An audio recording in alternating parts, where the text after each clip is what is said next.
Bonjour, ici Mario Proulx. Nous avons tellement peur de la mort et honte de vieillir que nous ne prenons même plus la peine d'offrir des rites funéraires décents à ceux qui nous quittent.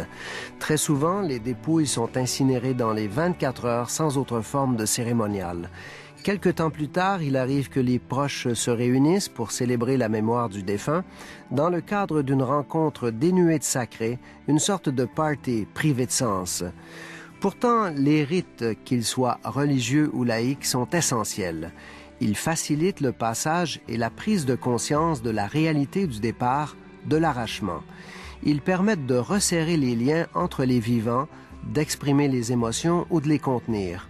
Or, notre société autorise de moins en moins les rites du chagrin, ce qui, paraît-il, ne fait pas de nous des gens plus heureux.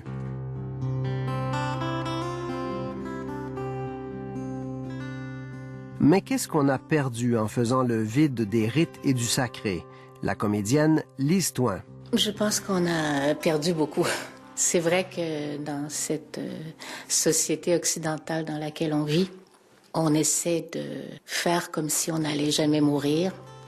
Nos morts sont effectivement bâclées. C'est fait à toute vitesse.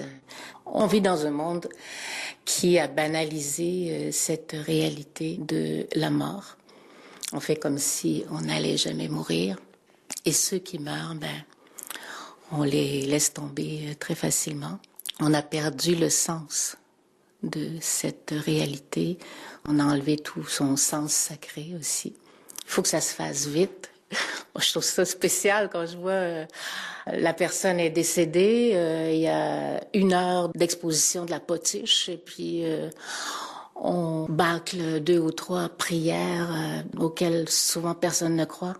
Et puis c'est fini, et puis on s'en va manger la même petite salade de choux, salade de pâtes et salade de pommes de terre qu'on peut appeler salade de mort. Après, on retourne à la maison, et si la personne qui a perdu quelqu'un qu'elle aimait, au bout de 2 mois, en parle encore, on dit, bon, là, ça va faire, passer à autre chose, tu devrais te changer les idées, pourquoi tu vas pas au cinéma?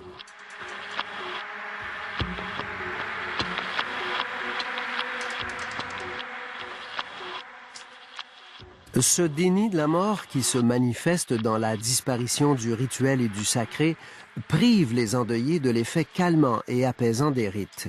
Luce Desaulniers et Serge Bouchard, anthropologues. Combien de gens en deuil a-t-on vu qui nous reviennent des semaines, des mois après, en clinique de deuil, et qui nous disent « Mais c'est extraordinaire, je revois comme dans un film ce qui s'est passé lors des funérailles, à tel moment précis, à tel moment précis, et ça me fait du bien, ça me réchauffe le cœur. » Et ça fait aussi en sorte que les gens qui sont en deuil se rendent compte que l'être qu'ils aimaient, ils n'étaient pas le seul à l'aimer. Donc, ils peuvent le partager dans l'au-delà, parce que de rester constamment dans une relation duel, l'autre, toi, moi, je, c'est aussi quelque chose qui risque d'être extrêmement étouffant dans le deuil. Donc, la portée du rite, elle est au plan affectif, personnel, extrêmement saine. Et je vous dirais que ce temps-là que l'on ne prend pas pour le rite, on est obligé de le prendre d'une manière ou d'une autre après, de toutes sortes de manières et de façon, je dirais, presque pervertie. C'est le temps qu'on prend pour aller consulter parce qu'on file pas, le temps perdu au travail, le temps perdu en toutes sortes de psychosomatisation, en toutes sortes de conduites ingestives dont on comprend pas l'origine, alcoolisme, toxicomanie, etc. Ça a un lien avec nos conduites de chagrin. Une société qui est pas capable d'accepter qu'il y ait des conduites de chagrin qui soient collectives, et non pas juste des conduites de chagrin dans une alcôve de thérapeutes qui ont remplacé les confessionnaux. Une société qui n'est pas capable d'accepter de conduites de chagrin n'a pas non plus de conduite de joie réelle. C'est des conduites de joie frelatées lors des festivals de bière et compagnie. Donc, ça voudrait dire qu'à partir du moment où on n'a pas de rite de chagrin, on n'a pas de rite de joie, mais qu'est-ce qu'on est? On est des morts vivants. On est des morts vivants. La vie est éphémère et dans la conscience humaine, c'est un problème insoluble. Toute solution qui a été trouvée dans l'histoire par des êtres humains, ça a été des solutions de rituels apaisants. On se rassure, on se console et on encadre. Donc, on va se représenter la mort, on va dialoguer avec les morts, on va encadrer aussi le processus de l'agonie et de la mort et de l'immédiate après-mort. On va coder la mémoire et puis ça fait du bien, évidemment.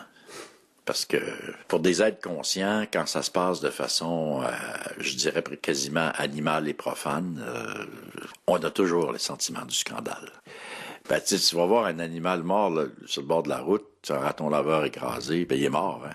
Il n'y a personne qui va en faire l'oraison funèbre. À la limite, on va même pas le ramasser. Ça va être les corbeaux qui vont le manger.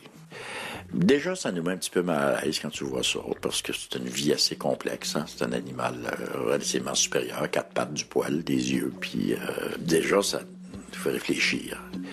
Mais si tu vois un être humain couché le long de l'asphalte, puis qui va sécher là, qui va être mangé par des corbeaux, qui va disparaître finalement, naturellement par putréfaction, et sans cérémonie, et sans égard, et sans regard, et là, c'est éminemment scandaleux. C'est toute notre humanité là, qui est en cause.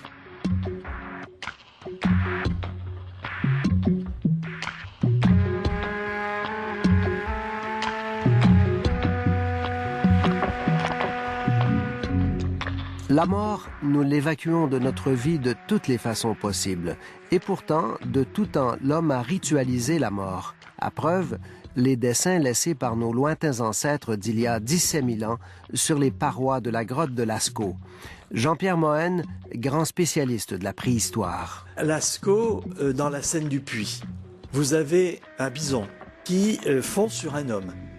Le bison a une grande lance au niveau des entrailles, et cette lance a blessé le bison qui perd ses entrailles et qui saigne. Donc le bison, on peut imaginer, est furieux et il se sent mourir. En face, il fonce donc sur le chasseur probablement, qui est étendu par terre, les bras écartés, il a les jambes aussi inertes, et cet homme, devant ce bison mourant qui fonce vers lui est en érection. L'homme est en érection. Donc, il semble mort, sauf que il est en érection. Donc, chaque fois, il y a à la fois vie et à la fois mort. Ce symbolisme et cette réunion, chaque fois, de la mort et de la vie, ça, c'est le paléolithique.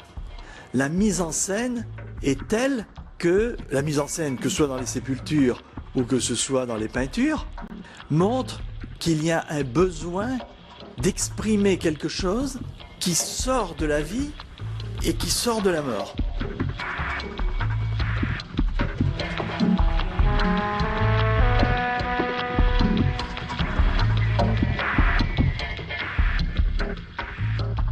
Plus près de nous, chez les Iroquoiens, la mort faisait aussi partie de la vie, comme c'est encore le cas dans les sociétés traditionnelles dont nous parle Serge Bouchard. Traditionnellement, les sociétés aiment rester proches de la mort, gardent leur mort proche, donc vont dialoguer avec les morts, vont se familiariser avec la mort, vont rapprocher la mort plutôt que de l'éloigner. Donc vont toucher aux morts, vont manipuler les morts, vont parler de leur mort. Ils vont trouver ça naturel. Ça ne veut pas dire qu'il n'y a pas d'émotion, qu'il n'y a pas de peine, qu'il n'y a pas d'horreur, qu'il n'y a pas d'angoisse. Mais on plonge dedans plutôt que de s'en divertir. Dans une société traditionnelle, la mort fait partie de la vie, donc on la rapproche de soi. Elle est omniprésente. Donc les morts peuvent venir dans la vie, les vivants peuvent aller dans la mort, tu peux aller puis revenir. Ce sont des conditions. C'est une roue qui tourne. Ce sont deux faces d'une même réalité. C'est fascinant. Là, tu viens de régler quelque chose. Là, tu as embrassé la mort, tu l'as mis dans ta culture, tu l'as mis dans ta pensée. Donc, c'est pas étonnant d'être mort. Et ça va très, très loin. Les missionnaires avaient été fascinés chez les Iroquoiens par la cérémonie faite aux morts. Et c'est pas les seules sociétés à travers le monde à le faire. Tu sais, t'enterres tes morts, ensuite tu vas les déterrer, tu vas laver tes os, tu vas coucher avec tes os, tu vas faire des grandes cérémonies, ça va durer des jours et des jours, et puis là, tu vas faire la fosse commune. La cérémonie des morts, la fête des morts, qu'on appelait. Ça se faisait à tous les 7 ans à peu près. C'est parce qu'ils imaginaient une société des morts. Autrement dit, les morts ne nous quittent pas. C'est seulement une autre société. C'est nous. En fait, c'est l'autre visage. Alors, ce sont des philosophies collectives extrêmement élaborées, très complexes, et qui visent justement à dédramatiser ou à redramatiser, mais dans un sens où on le contrôle le drame, mais qui montre que la mort ne passe pas inaperçue. Ces gens-là ont conscience de la mort, mais Puis ça, c'est fascinant pour les Occidentaux dans leur histoire. C'est qu'ils n'ont pas peur de la mort.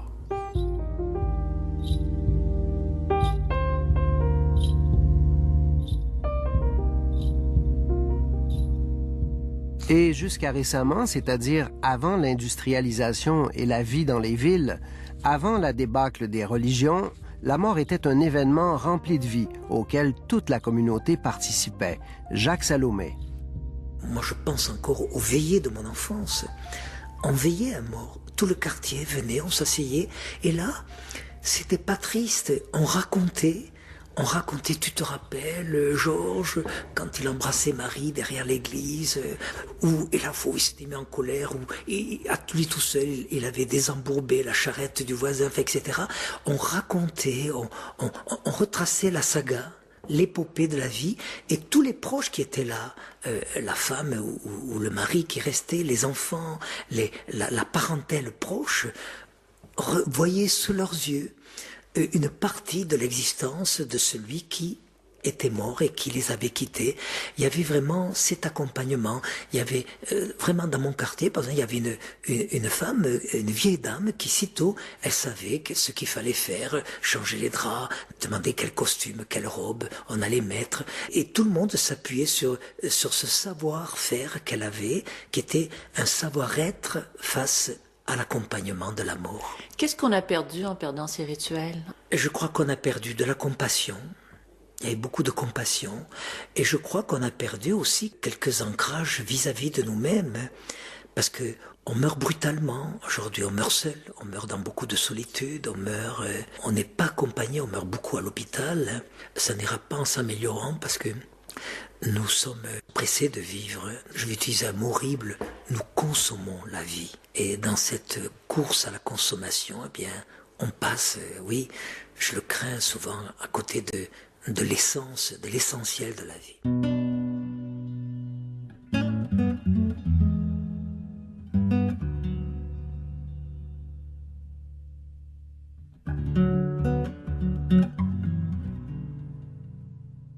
Aujourd'hui, la pratique de l'exposition du corps a été réduite à sa plus simple expression.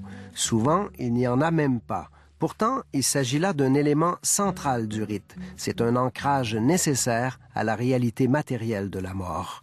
Luce Desaulniers, anthropologue, et Édith Tessier, des services funéraires d'Arche.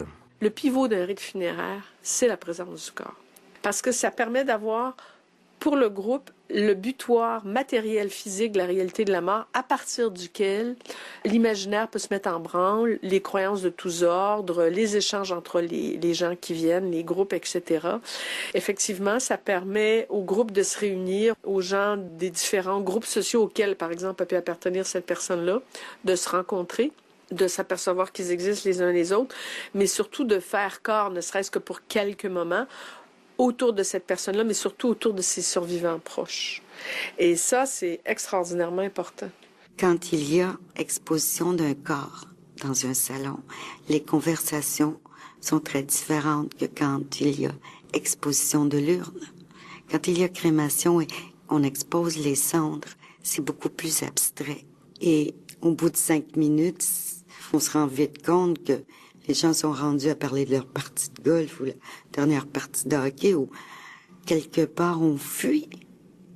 On fuit ce moment-là et il est tellement important. Alors que quand c'est une dépouille? Il y a tout un respect qui s'installe. Quand on est en présence d'un corps sans vie qui est exposé, toutes les conversations et tout ce qui se passe comme communication entre les invités, si on veut, et la personne en deuil, on rapport avec la personne décédée, on se rappelle des souvenirs, on rencontre des gens, on entend parler de la personne qu'on aime d'une façon très différente parce qu'on connaît pas tous ses amis, on connaît pas tout ce que tout le monde a vécu avec cette personne-là. Et c'est extrêmement enrichissant. C'est un réconfort incroyable, même si ça paraît angoissant quand on le regarde froidement. C'est un processus extrêmement riche pour les personnes en deuil. quand le mort est exposé, ils vont le toucher. Ils vont dire, mais il se ressemble pas. Bien sûr qu'il se ressemble pas, ou elle est moins belle, ou il est moins beau. C'est des mots tout à fait dérisoires. On va trouver ça stupide, mais c'est tout à fait dérisoire. Mais ça vient remplir, si on veut, cet espace-là interne qui a besoin de se dire des choses qui apparemment ont l'air banales pour pouvoir faire en sorte que la réalité de la mort, dans les semaines suivantes, va entrer à petite dose tranquillement. Donc, on a besoin de dire « j'y crois pas », d'y toucher. Et dans les études sur la mort ou anthropologie de la mort ou autour des rites de la mort, on a appelé ça des rites de retenue.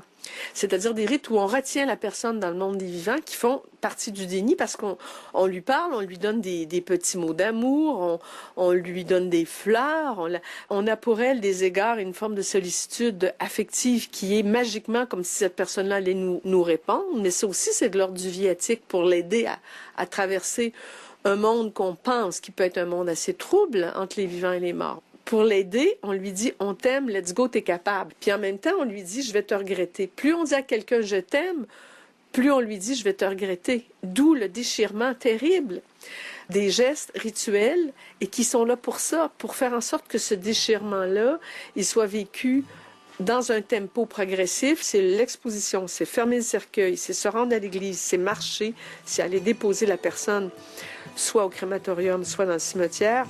C'est cette série de séquences de gestes-là qui fait ancrer la réalité et qui fait en sorte que le déni non pas disparaît comme par enchantement, mais qui va s'atténuer petit à petit.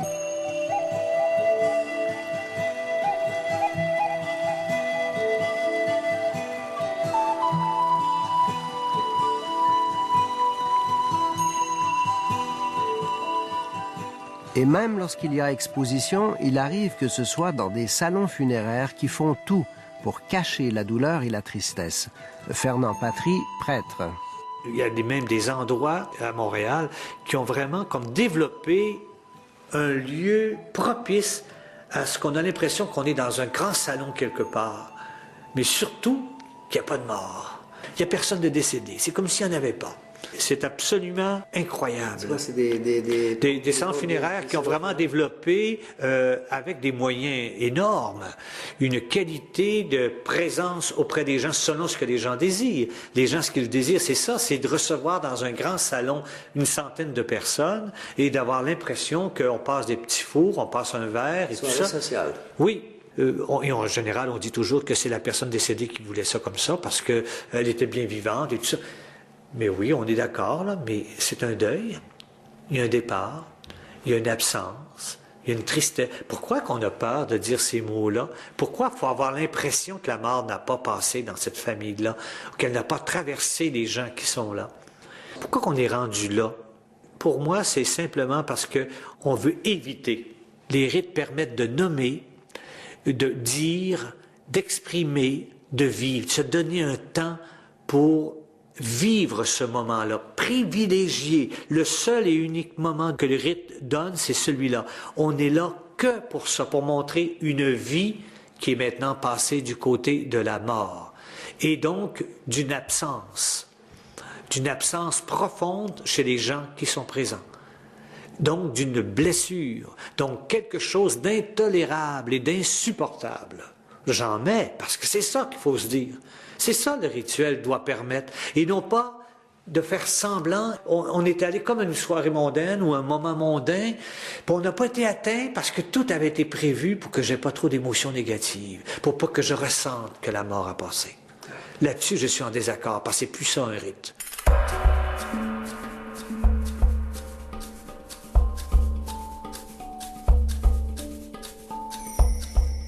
Du maximum de rituels, il y a quelques années, on est passé au degré zéro avec la crémation directe.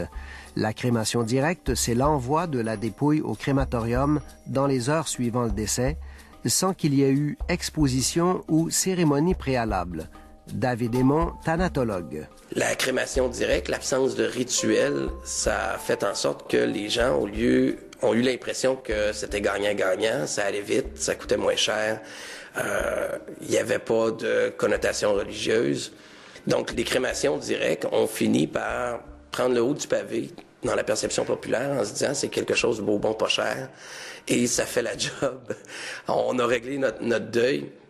Puis j'ai rencontré beaucoup de familles, moi, qui avaient choisi ça pour un deuil antérieur et qui revenaient, qui disaient, on s'est aperçu qu'on était complètement dans le champ. Puis quand ils ont subi le deuxième deuil, la charge émotive et le travail sur soi qui était nécessaire lors du premier décès n'avait pas été effectué. Il avait été tronqué. Il avait été reporté dans le temps, tout simplement. Ils se sont retrouvés à vivre 2 deuils en même temps, ce qui est à peu près insupportable pour le commun des mortels. J'ai eu beaucoup, moi, de clients, de familles endeuillées qui nous ont dit, vous savez, on avait fait une crémation directe la première fois, on veut pas refaire ça. C'est surtout la composante rituelle qui est importante. Et de prendre le temps, tout doit être fait très, très rapidement. Une période de condoléances, 1 heure, on fait le service, on va enterrer les cendres, c'est terminé, on n'en parle plus. Il faudrait peut-être en parler. S'il faut en parler, c'est peut-être parce que c'est nécessaire en tant qu'être humain d'en parler, d'être en collectivité avec des gens proches pour pouvoir vivre cette expérience-là et aller chercher le support qui est nécessaire.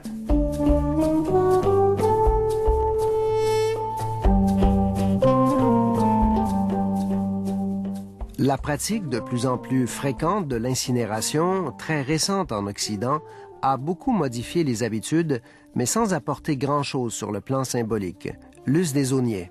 Des cendres, c'est quoi? 1 à 2 kilos de cendres. Et ça ne veut pas dire grand-chose pour nos mentalités nord-américaines.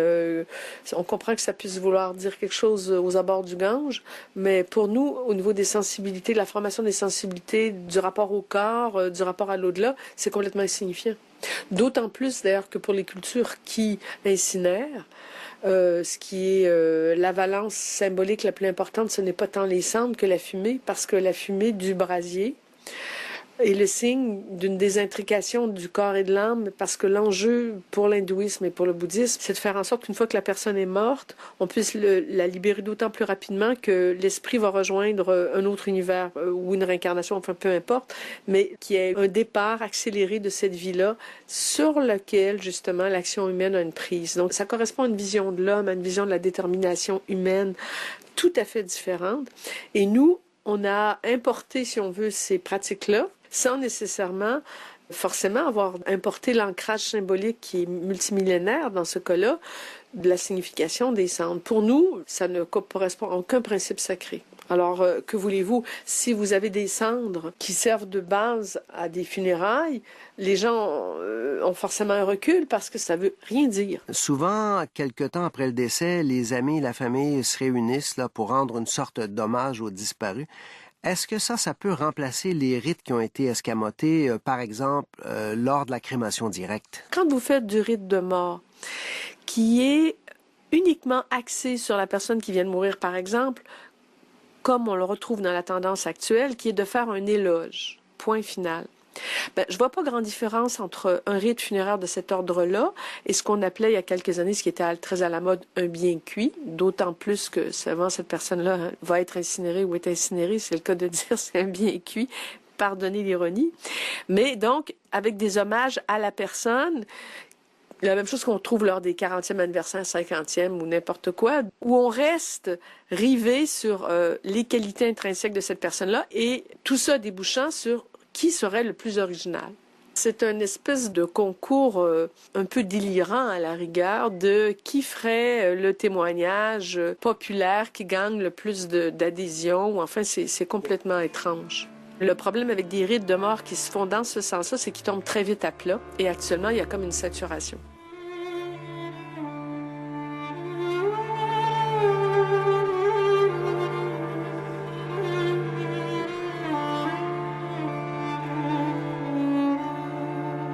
Mais tout n'est pas mauvais dans notre monde en évolution.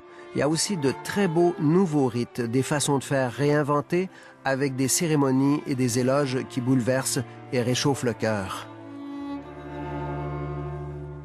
Mais même dans le pire de sa souffrance, Nancy demeurait quand même une âme, une amie, une sœur d'une générosité absolument incroyable, qui voulait toujours ce qu'il y a de plus beau, qui voulait toujours le meilleur pour chacun.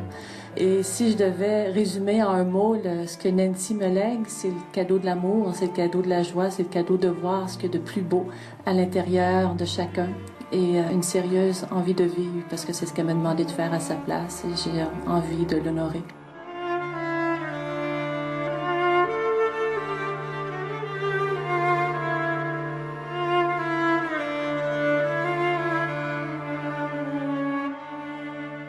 Catherine Legrand-Sébille est Luce Desaulniers, anthropologue. Je ne pense pas que les rites aient disparu autour de la mort, notamment depuis une vingtaine d'années où moi je les observe renaître, être réinventés aussi, car les rites sont des constructions humaines, des inventions humaines, et d'une certaine manière ils disparaissent, notamment pour les rites mortuaires, lorsqu'ils ne semblent plus correspondre à ce qui fait sens pour une société. Nous avons connu une période où le rite n'était qu'embarrassant, où le rite n'était que perte de temps, où d'une certaine façon il n'offrait plus à la communauté la possibilité de vivre un moment fort, mais au contraire un moment vidé de sens. Il est en fait au plan historique tout à fait nouveau que nous ayons par exemple lors des cérémonies la musique qu'aimait la personne défunte. Auparavant, ce qui était recherché, c'était des musiques très stéréotypées du côté de ce qu'il convient de faire dans ce temps du funéraire. Il y a aussi le fait de répandre le parfum d'une femme, d'une jeune fille décédée dans l'espace, qui peut être souvent l'église, où se retrouvent ceux qui viennent lui rendre hommage. Ce sont de nouvelles manières de faire qui s'inscrivent dans ce renouveau rituel, mais qui respectent tout à fait une des règles du rituel qui veut que dans un lieu d'exception, même si ça n'est plus un lieu sacré, un groupe se réunisse, et pas seulement les plus proches de la personne décédée, et qu'il y ait l'organisation d'un temps de remémoration de la personne qui vient de quitter cette communauté, et qu'il y ait effectivement par un ensemble de symboles, la musique, les fleurs, le recueillement, le silence. Le silence, et notamment la minute de silence, est probablement un des plus beaux rituels que les humains aient pu inventer. Il ne demande aucun espace particulier, il ne demande aucun matériel, et pourtant quand nous faisons une minute de silence, nous savons tous que nous sommes en train de rendre un bel hommage à quelqu'un qui a disparu et qui a laissé les autres dans la peine. Moi, je pense qu'il y a des règles qui doivent être suivies sur ce que c'est qu'un rite, et sans qu'il y ait nécessairement l'apparition de nouveaux curés, parce que ça peut être le cas, mais qu'il y ait une meilleure formation, d'abord des entreprises funéraires, des gens à l'intérieur des entreprises funéraires qui aient une espèce de, sans dire un protocole extrêmement rigide, mais qui ait une forme de règle. Voici, il y a un rite, on salue ce qu'a été cette personne-là, on salue ce qu'a été ses engagements, on salue ce en quoi elle a cru, on salue le groupe comme tel, donc où on essaie de sortir, si on veut, justement du bien cuit. Et il y a actuellement au Québec, particulièrement via les coopératives funéraires, une formation extrêmement poussée qui se fait sur le fait rituel et sur à quelles conditions ça se fait, comment il y a une espèce de... Il y a des exercices obligés, si on peut dire, mais il y a aussi évidemment une place pour l'inventivité, la participation et la personnalisation. Tout le monde sait qu'il y a certaines choses qu'on fait désormais. On ramasse des photos de la personne, on fait un tableau avec les photos, on fait un diaporama avec les photos. Mais par-delà ça c'est vraiment de l'ordre de l'hommage, du parcours de vie, des tranches de vie, voilà, etc., du commentaire sur la personne. Mais c'est une personne qui est morte. Qu'est-ce qu'on fait maintenant avec la mort de cette personne-là? Comment on s'assure de son souvenir? Comment on s'assure qu'elle ne soit pas morte en vain, comme on dit toujours? Qu'est-ce qui reste pour nous vivants? Et comment, nous vivants, on continue à vivre? Donc, il y a toute une éthique des relations de solidarité entre les groupes et de conscience de l'histoire.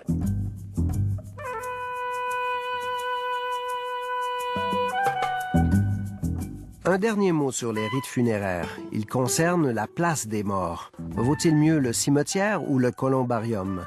Voici les réflexions de Catherine Legrand-Sébille et de Luce Desaulniers. Je dirais que les pierres tombales et les cimetières nous donnent toute leur importance lorsque nous constatons, lorsqu'il y a crémation, dispersion des cendres, lorsqu'il n'y a pas de sépulture à honorer, combien certains de nos concitoyens sont tellement démunis qu'ils vont jusqu'à se recueillir sur la tombe des autres pour pouvoir penser à leur propre mort.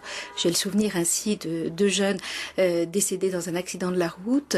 L'un a une pierre tombale, l'autre n'en a pas eu, dispersion des cendres. Eh bien, les parents de celui qui ne repose pas dans un cimetière se rendent sur la tombe de l'autre pour se souvenir de leur fils. Donc voilà une manière de comprendre à quoi ça sert. Les tombes, alors les entretenir, c'est encore autre chose. C'est une manière peut-être de rendre la politique politesse aux morts que de continuer à entretenir cette demeure, là où, en fait, se trouve ensevelie l'enveloppe corporelle de la personne et assurément ce qui trace et signe tout à fait important dans une société comme la nôtre qui a une forte tradition d'inhumation. J'ai observé des longues heures, les gens dans les cimetières et de longues heures les gens dans les columbariums. Et il y a des édifices où maintenant, avec les tout compris, on se retrouve avec des étages et des étages de crématorium, avec des échelles un peu comme on retrouve chez Renaud Dépôt là, en métal, des espèces d'escaliers. Si tu vas aller voir ton mort, tu es obligé de monter dans un escalier. Alors tu as 82 ans, ton mari est au 6e étage en haut. Ça n'a aucun sens. Ça n'a strictement aucun sens. Alors il n'y a personne là-dedans. C'est d'une tristesse infinie. Il n'y a pas de poésie. C'est nivelé, alors que dans les cimetières, effectivement, il peut y avoir la place pour certaines fantaisies, ne serait-ce que la fantaisie de la nature qui envoie bien les feuilles et les graines d'arbres là où elle veut, et dans les cimetières jardins notamment. Tu vas dans les cimetières parce que c'est tranquille, mais les gens qui vont dans les cimetières, ils y vont pas à grands pas. Tout à coup, ils marchent plus lentement. Ils réfléchissent et peut-être qu'ils réfléchissent justement à la finitude, mais aussi au fait que c'est pas nécessaire de s'y rendre en courant en ayant des vies de fous comme on a. Comme le dit très bien Françoise Zonaben, il est important que les morts soient des proches de loin. C'est une expression que j'aime beaucoup, qui signifie que nous conservons justement par une mémoire vive une forme de proximité avec eux, la possibilité donc de leur rendre hommage avec ces visites au cimetière ou d'autres lieux, mais qu'ils soient tout de même éloignés. Quand on met des urnes de nos proches dans les maisons, il y a des gens qui font ça, mais à ce moment-là, les proches restent proches, pour ainsi dire, et ils sont plus dans le territoire des morts. Oui, c'est tout à fait cela.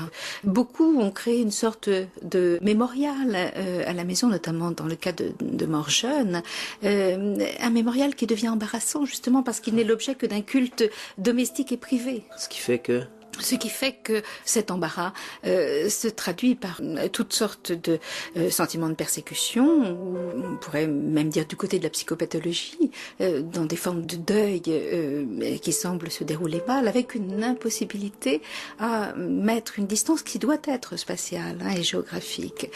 Pour qu'une distance psychique puisse exister, assurément, il faut qu'il y ait cette distance spatiale.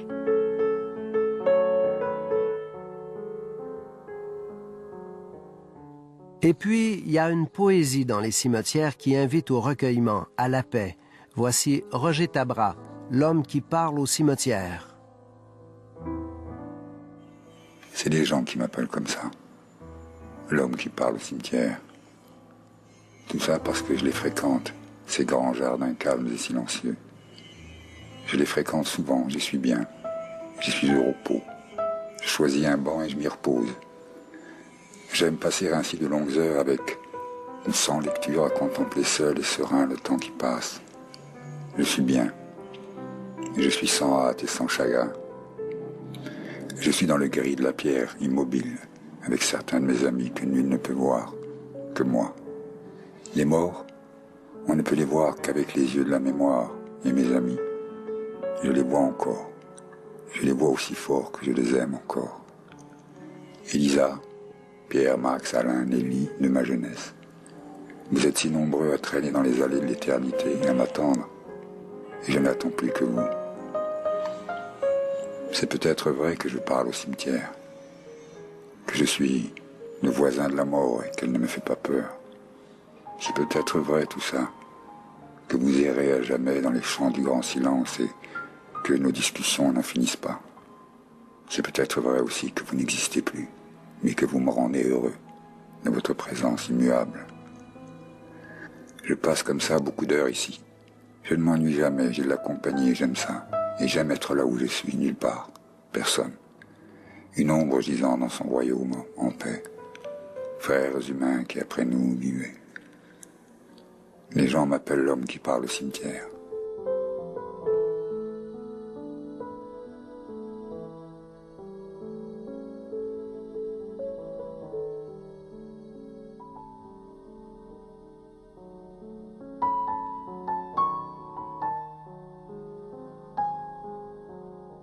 Puisque nous sommes dans les rites et le sacré, je vous propose une réflexion sur les croyances et la mort.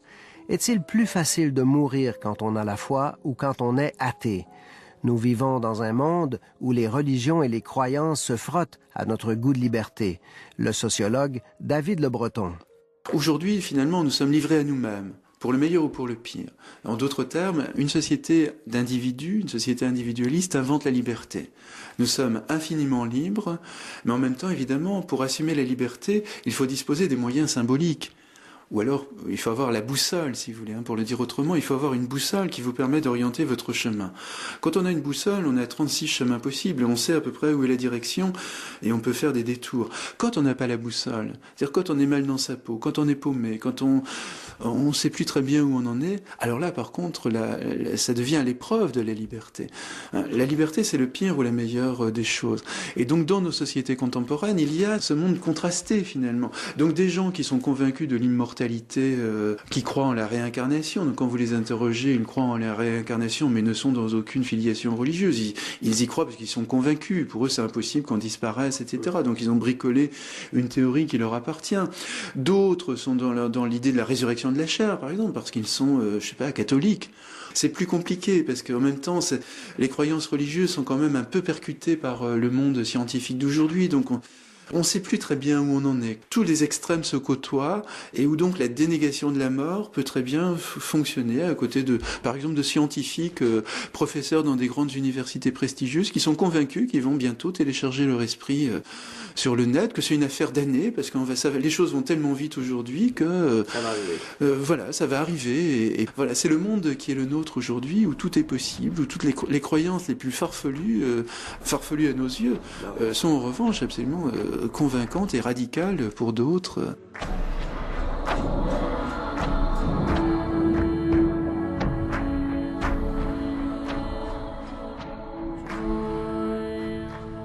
Parmi les croyances qui se côtoient et qui gagnent en popularité, il y a celle de la réincarnation venue d'Orient. Pour les bouddhistes, la conscience est un continuum sans début ni fin. On vient d'elle, on est en elle et on retourne vers elle à chaque fois dans un nouveau corps, dans une enveloppe différente. La mort est moins la disparition qu'un passage vers une autre forme de vie et les funérailles se déroulent généralement dans la joie. Le moine Mathieu Ricard vit au Népal. En Orient, en tout cas dans le monde bouddhiste, c'est presque toujours une fête. On invite un grand maître spirituel qui va diriger tout le rite. Toute la famille, les amis viennent. Et on entend après, « Ah, ça s'est bien passé. Il y a eu une belle cérémonie. » Et après, les gens font une sorte de pique-nique, de fête. Et ils sont contents qu'il y ait eu la belle mort, qu'un grand lama ait pu venir, qu'il y ait eu plein de moines qui priaient ou de nonnes qui priaient pour le défunt, que tous les gens soient venus, qu'ils soient retrouvés. Il y a une atmosphère assez festive. Tout le monde a l'air content. Mais en fait, pourquoi on est content? Comme c'est un passage difficile forcément. Donc le fait que toutes les conditions soient réunies pour assurer que ce passage le fasse de la meilleure façon possible. C'est comme quelqu'un qui, il a réussi à sa traversée de l'océan. Formidable. Bon, maintenant on peut dormir en paix. Et pour un ermite, un vrai pratiquant, la mort est vraiment un passage qu'il aborde avec sérénité. Et même c'est une occasion, dit-on, au moment où de la mort même, il y a une sorte de possibilité de comprendre la nature ultime des choses et d'atteindre un éveil spirituel très profond. Et donc, pour le méditant, c'est une étape critique, mais en même temps, c'est un point intense de pratique spirituelle. Le pire pour un méditant, c'est de mourir inconscient.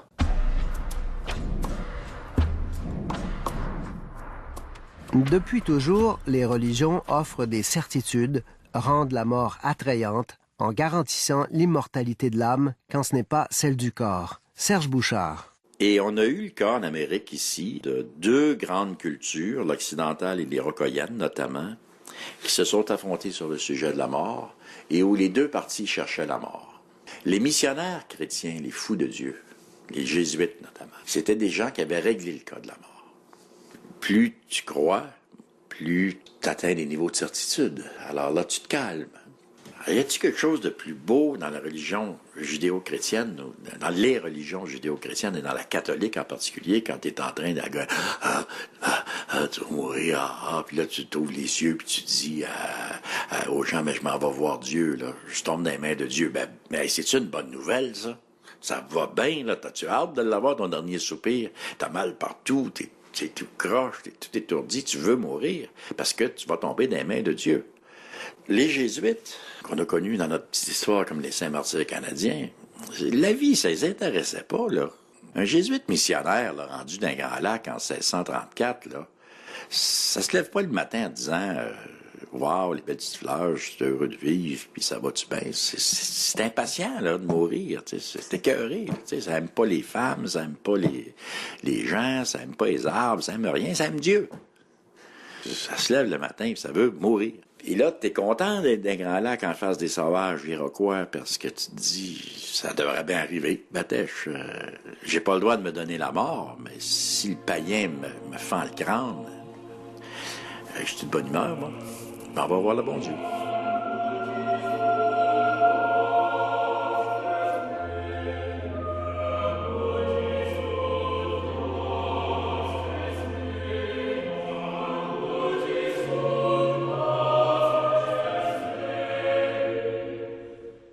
Mais il n'est pas donné à tous d'avoir la foi, surtout pas au philosophe André Comte-Sponville, champion de l'athéisme. Reprenant une idée de Freud, il soutient que les religions ont transformé les désirs humains en croyances, c'est-à-dire en pures illusions. Se faire des illusions, comme on dit, c'est croire que quelque chose est vrai parce qu'on le désire très très fort. Alors, si je dis très très fort qu'il y a une vie après la mort, je finis par croire que c'est vrai. En gros, c'est ce qu'on appelle la religion. Oui, alors il reste qu'en effet, c'est un avantage psychologique pour la religion. J'avoue d'ailleurs peut-être moins pour ma mort à moi, la mort propre, comme diraient les philosophes, que pour la mort d'autrui. Parce que sincèrement, moi, l'idée de ma mort ne m'inquiète pas. Vous voyez, là, je verrai quand je serai sur mon lit de mort. L'angoisse du néant peut-être bien m'étreindra, mais sincèrement, je ne pense pas à ma mort avec crainte. Mais vraiment avec une très grande sérénité. Je redoute la grande vieillesse, je redoute le handicap, je redoute la maladie, la déchéance, mais la mort, sincèrement, non. En revanche, je redoute évidemment la mort de mes enfants, je redoute la mort de mes proches, et c'est surtout pour ça que j'aurais besoin, au fond, d'être rassuré. Voilà. Et je crois que la grande force de la religion, c'est qu'elle rassure et qu'elle console, au moins pour une part. Je dirais c'est le petit avantage de la religion sur l'athéisme, mais encore une fois, ça n'est pas une raison pour croire en Dieu, parce que pour un esprit libre, il ne s'agit pas de croire le plus avantageux, il s'agit de croire ce qui paraît le plus vrai. Dans un tout autre registre, l'auteur d'Oscar et la Dame en rose, Éric Emmanuel Schmitt, a trouvé réconfort face à la mort dans la philosophie d'abord, qui lui a permis d'accepter sa condition d'humain et de mortel, puis dans la foi. Cet acquiescement à la condition humaine, je le dois à la philosophie qui m'a structuré. Et puis après, il y a eu une étape supplémentaire. C'était mon voyage dans le désert, dans le Sahara. Un voyage pendant lequel je me suis complètement perdu pendant une trentaine d'heures, sans vivre et sans rien à boire. Et pendant la nuit de cette perte, j'ai reçu un cadeau qui était la foi, puisque j'ai passé une nuit mystique sous les étoiles. Je n'ai rien appris sur la mort pendant cette nuit-là. J'ai simplement appris que je devais avoir confiance. Puisque la foi, c'est ça. C'est la confiance dans le mystère. Et ça a été ma guérison. Je me suis dit, au fond, la pire des choses qui peut arriver à la question qu'est-ce que la mort? C'est une réponse. Et nous n'avons pas la réponse. Nous avons ce bonheur de ne pas avoir la réponse. Nous avons ce bonheur de ne pas savoir ce que c'est, la mort. On sait ce que c'est la mort des autres. C'est la coupure, c'est l'éloignement définitif, c'est le fait qu'on ne se reverra jamais. D'accord. Mais notre propre mort, on ne sait pas ce que c'est. Eh bien, ce mystère, eh bien, à partir de ce moment-là, j'ai cessé de l'habiter avec angoisse, je l'ai habité avec confiance.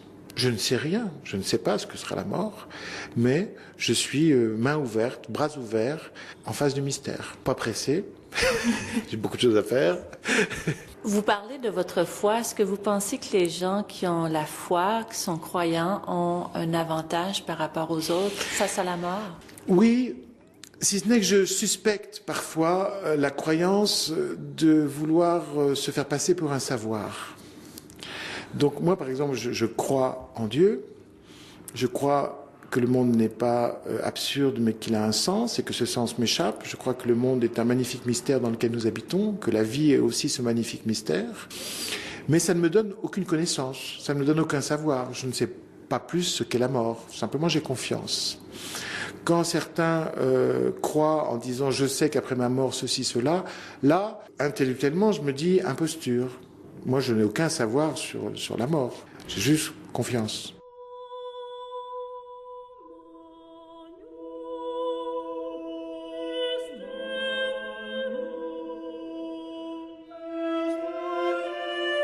Il est 17 heures.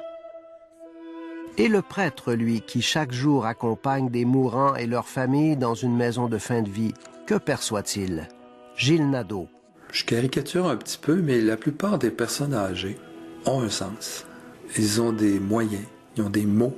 Leur religion, je parle pour les chrétiens catholiques, là. Ils ont des mots pour dire les choses. Ils ont une espèce de cohérence intérieure. Leurs enfants, les baby boomers dont je fais partie, ont reçu cet héritage. Évidemment, ça a brassé beaucoup. Ils ont fait des choix qu'ils sont en train de refaire souvent en fin de vie. C'est un peu plus difficile. Les enfants des baby boomers, on voit que la culture religieuse est moins forte. Par contre, ils ont une très grande sensibilité au spirituel. Mais ça va dans toutes les directions. Alors, ces trois premières générations, quand ils sont ensemble autour du lit du même malade, c'est trois mondes religieux, spirituels tout à fait différents. Alors le grand-père, par exemple, va demander l'extrême onction, comme il dit. Il va vouloir que toute sa famille soit là. Les enfants baby boomers vont être là, mais avec toutes leurs questions, parfois leurs contradictions. Et les plus jeunes, sans trop savoir ce qui se passe, sont ouverts à ça. Ils sont ouverts à ce qui se passe. Ils voient que ça fait du bien à leur grand-père et ils acceptent cet héritage-là. Alors c'est pour ça que c'est loin d'être monolithique. Hein. Les mourants sont comme ci, ou quand on meurt, on est comme ça. C'est pas vrai. Chaque individu est unique, chaque famille est unique. Puis à l'intérieur de chaque famille, les relations sont uniques. Donc il n'y a pas de modèle. C'est pour ça que moi, plus j'avance là-dedans, moi, je généralise. Ah oui. Puis je deviens allergique même à certaines choses qu'on entend, là, comme quoi nous, en bonne santé, on penserait savoir. C'est pas vrai. On ne sait pas. La personne part avec son mystère.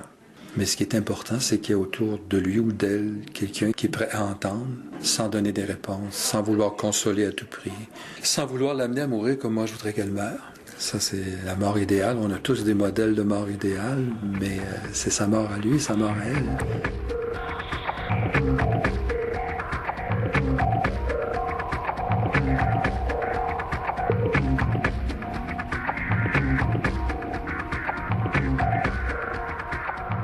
Je vous propose une ultime réflexion, celle de l'auteur-compositeur Jim Corcoran, un philosophe à ses heures.